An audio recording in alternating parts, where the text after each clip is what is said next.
All right, this is Kellen from Wizard Tricks, and this is the Order Podcast. I'm excited to have everyone here today, and we got a really cool episode coming for you guys today. So I'm going to let everyone introduce themselves. So Wizard Tricks, go ahead. This is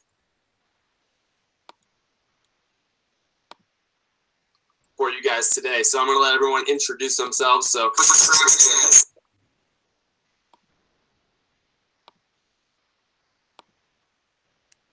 So I'm going to let everyone introduce themselves. So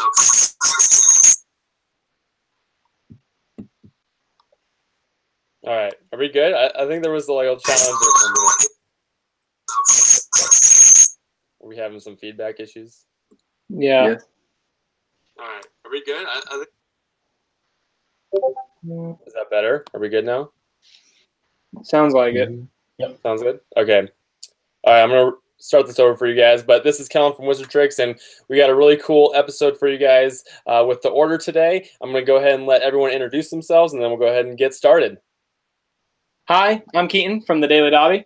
Hi, I'm Clay from the Daily Dobby. I'm Mark Zealman from Zealman Plays. Hi, I'm Gita from the PortkeyAdventures. Awesome. Cool, guys. Glad you guys are all here again. Thanks for joining me on this call. It's going to be a fun episode. So today we're going to talk a little bit about what the fairness is going to be for rule players and what that may look like. We know a little bit because of Pokemon Go and Ingress, but what is that going to look like in Wizards Unite? And what do you think Niantic has learned from Pokemon Go and Ingress that they can maybe implement to make it a good experience for all players within Wizards Unite? Well, personally, the new game that just came out was Ghostbusters World. That's the newest AR game that I know of so far that just came out. And I think it would be smart of Niantic to follow an example of Ghostbusters World, because what Ghostbusters World did was they basically made their own Pokestop. It's a portal, but it's only used for that player. So there goes your trespassing issues. So no one else can see this Pokestop at the time. So it's only used for that player. So that would help out with the rural people, so they don't have to travel 6 miles to their nearest Pokestop to get their materials. Cool. Has anyone else played Ghostbusters? I've actually not played that yet. I haven't either, and there's one reason I don't think that they would implement that. Niantic, more so than the other games, seem to really encourage people to go out and actually like walk around. And I feel like if you had that, then people would abuse being able to just sit at home and play all day. You know, like if it were Pokemon Go and you had a Pokestop right next to you, then you could just set lures off all day and fill up your bag all day and potentially never even have to leave your place. I feel like the Pokestop submission is definitely a good step towards helping them, as well as this new addition to letting it track your distance when you're not even playing the game, because if you walk the 50 kilometers a week, then you are going to get all those awesome rewards. So there's some steps towards it, but it's definitely still not equal gameplay. Yeah, I track a lot of my fitness through Google Fit, so I'll be well happy for that feature. You're going to be making out with Pokeballs, man. You're going to have this like deleting Pokeballs from your bag with all the... I have been. I have no normal balls anymore. I'm all great balls. If anyone uses a Go Plus, though, you know that Pokeballs are like precious. So I think I've got like 250 great balls or something. That's from mostly from gifts. Yeah, definitely. Yeah, I agree. I mean, there's if you're just sitting at home and playing, that's really everything Niantic does, almost everything anyways, is all about getting players out of their house. Everything they incentivize you, and that's why you don't see any double XP general events anymore, because people sit at home and play, and that's how they rack up their experience. So, I mean, they definitely want people out. So how do you, I think the challenge for Niantic on this, and maybe you guys can each touch on this point, is how do you make it easy enough for a player to leave their home without having to drive very far. Like, for instance, the closest Pokestop to where I am currently is like a 7 or 8 minute drive, and it's one Pokestop. So so that's hard. No one's going to drive 7 or 8 minutes to spin one Pokestop. So how do you make it possible for players to be incentivized to leave their home in a rural area without making it too difficult? I'm thinking. You're going, go, Gita. What if there were the equivalent of incense, but for items, and maybe you were awarded one every so often for free, so that it's not like, well, we have to pay to win, you know, like everybody is given this, and then if you walk so far, then you get this many items, you know? Yeah, well, there is in Pokemon Go, or not Pokemon Go, but in the main series game, there's an item called the Item Finder where you can like walk around and find items. Right. There is another spell in Harry Potter called Osseo, so you can maybe get some stuff for you that. So it could be something they do. Anyone else want to touch on that? Any ideas? Is it lack of Pokestops, or is it just lack of like submissions? So then, do you have any like play parks around them which aren't Pokestops? Yeah, I mean, there's like a gym, for instance, but there's just a lack unless you drive into like the downtown area of the city, then you don't really find very much. Yeah, because my area, because it was a new build, there was like nothing around. But luckily, because of my ingress level, I was able to submit loads, and I've actually had 2 approved this week. Actually. And I went to my local store, and I bumped into about 8 people playing Pokemon Go around one of them, which is quite nice. I had a random raid. But I think a lot of these games play differently, and like if it's rural for me, I have an advantage. So I can take a gym over, and I'm pretty much guaranteed 50 coins every time I do it. Yeah, for sure. Clay, do you guys have anything to add to that? And what do you guys think about any of those ideas? I think it would be great if they had a lot more walking events where, like you said, you could get items or find things for walking. Like last time you guys were talking about scavenger hunts for artifacts and stuff in the game. And I think that'd be great if you had to walk a certain distance to find stuff like that. Yeah, that'd be cool. Or even if they did geolocation, maybe they do bonuses for rural areas where you do have to walk more to each Pokestop, where you get bonus depending on like the area you're in. You know, I mean, I don't know if they'd get a lot of slack for that, but that's an idea. They are aware of population on their maps. Yeah, they could do it by population. Yeah, that's a really good idea. Seeing how personally our community, it's a fairly small community, but that's good for Pokemon Go because the smaller the community, the stronger relationship you build with that team. Yeah, absolutely. Yeah, I mean, we talked a little bit on the last episode about one of the great things we're looking forward to for Wizards Unite is the fact that you really grow as a community in a lot of ways. What do you think they could do to prevent spoofing? And then not necessarily keep it from happening, but disincentivize players or incentivize players to not spoof or not need to spoof. If there were more to do that weren't you have to go to this point of interest, then I think that would help. And then, like I said in the last episode, I feel like the regional Pokemon are a huge reason that people spoof.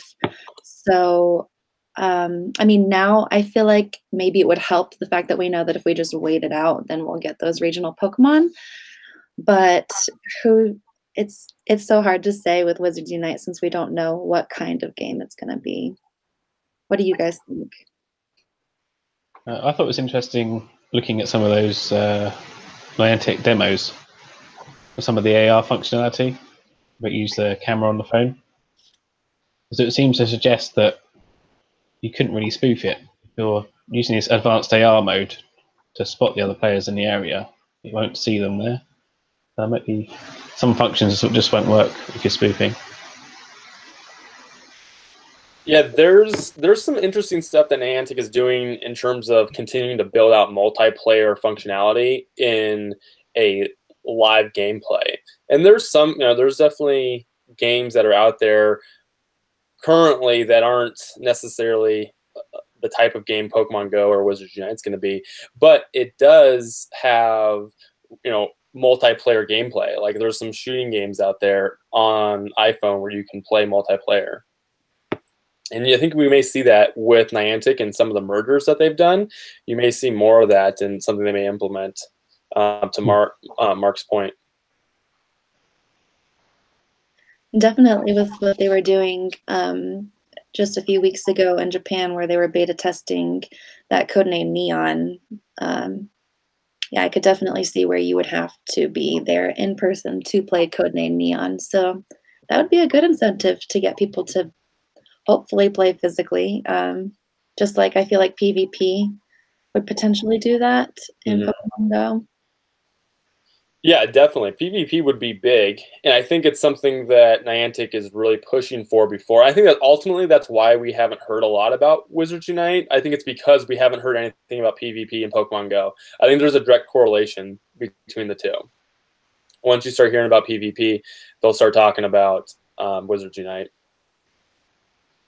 I don't think it's more complex. Yeah, go for it, Mark. So it gets, because things like Ingress has all the internal comms system, and that's because the general player is 18 plus, whereas Pokemon has got younger people in, and you've got to be a bit more careful. So it'd be interesting to see where Harry Potter fits in and just what they can and can't do. That is really interesting because it's that particular feature is something that I feel like a lot of Pokemon Go players want, and I think that's why you find so many strong discords, because Pokemon Go is missing that feature. But you're right, there is some sensitivity to that because the people playing are younger.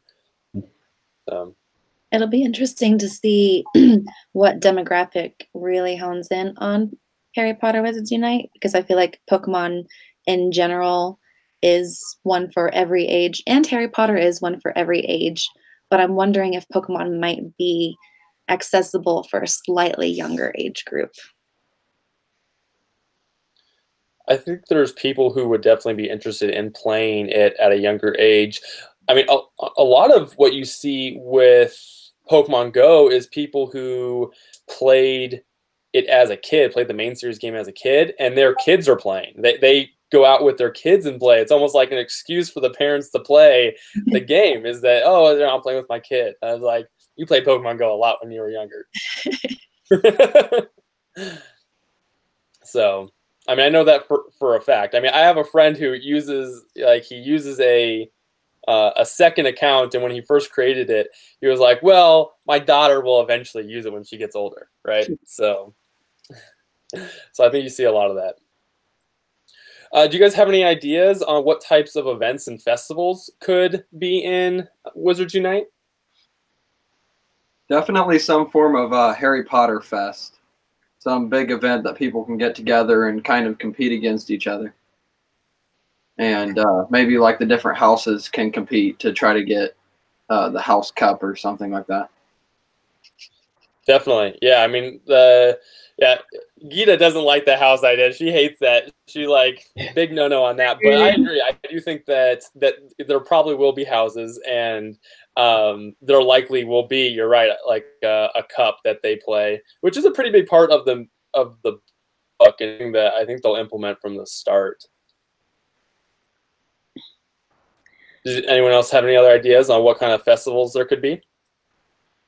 Well, our wish list. Which one?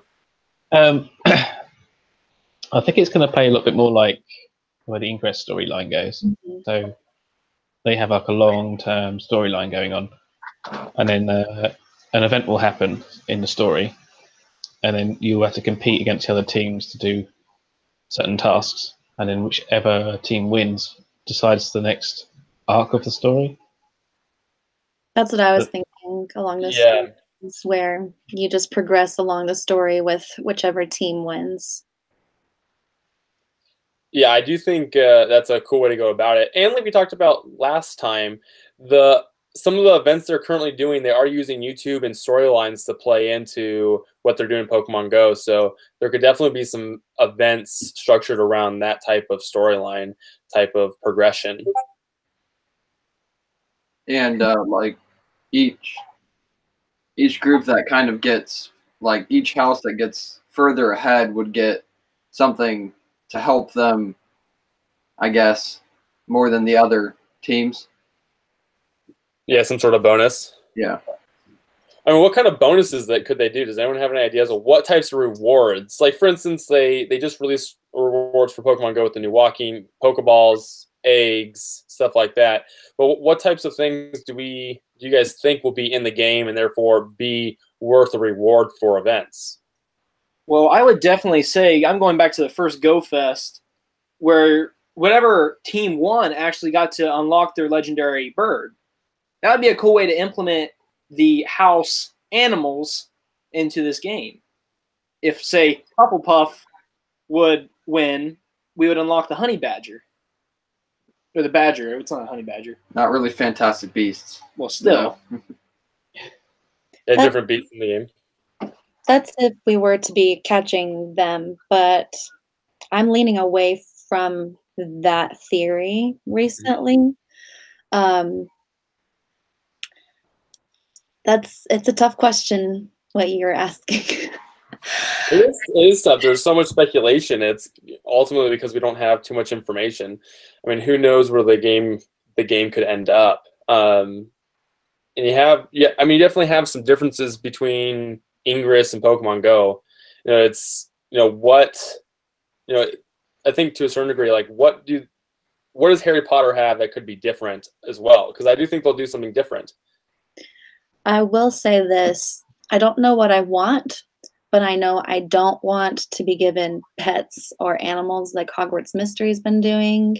I don't necessarily want them to like give out invisibility cloaks, but that could be a thing because they just let us raid however many legendaries that we want. So rare could be prizes in this game.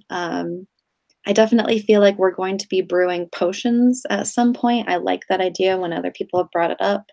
So maybe there's like levels of potions and like, oh, this potion will help you with this potion will help you with this potion will help you with this. And then there's rarities to those items. And then the really, really top tier would give you the really rare items to help you with the most intense potion. Yeah, definitely. I do think there's going to be like a wizard, because it does mention the wizarding career. Yeah. In a very tiny piece of information we had a year ago. So I think we'll be skilling up in, I don't know, other potions or defense against the dark arts, so you'll be like a healer or an attacker. And I think they probably will. They're gonna have to implement beasts somehow because of the whole franchise. Beasts. Yeah. But I think it could be. I don't know if anyone's played World of Warcraft. If you're a warlock, you'd have a companion or a minion with you, and they would aid you in your quest. So if you were trying to defeat a monster, you could send it to attack, and it would take some of the aggro away. So there could be an element of that in there. Yeah, I could see that. I don't know if anyone's played Fable either, which, going along the different storylines, you could basically, different choices that you made would change your character and how you interact in the game. And I think there could be something along those lines with what they've done with Ingress. They could implement certain stuff like that in terms of choices and how your character progresses and in the storyline to that as well.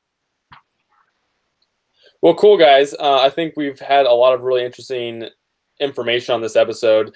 A lot of speculation, which has been fun and neat ideas. I think it's always cool to hear what other people think the game could be like, because that's all we got right now. All we got is our imagination. So it makes it fun, I guess, if we're looking at the glass half full, right? But Niantic, if you watch this, we do want information. Imagination is great, but some information would be better. Please. Yeah, we want Wizards Unite for sure. I'm your. Awesome. Yeah, definitely. Well, cool, guys. Thanks for being on the call. And we are looking forward to seeing you next time. We'll bring you a great episode coming up here in a couple. I think about a week, we're going to have another episode. It's going to be awesome. There's going to be a fun group of people. So check that one out as well. And we'll see you next time. Thanks, guys. Knox. Bye. Knox. Yeah. Mischief managed.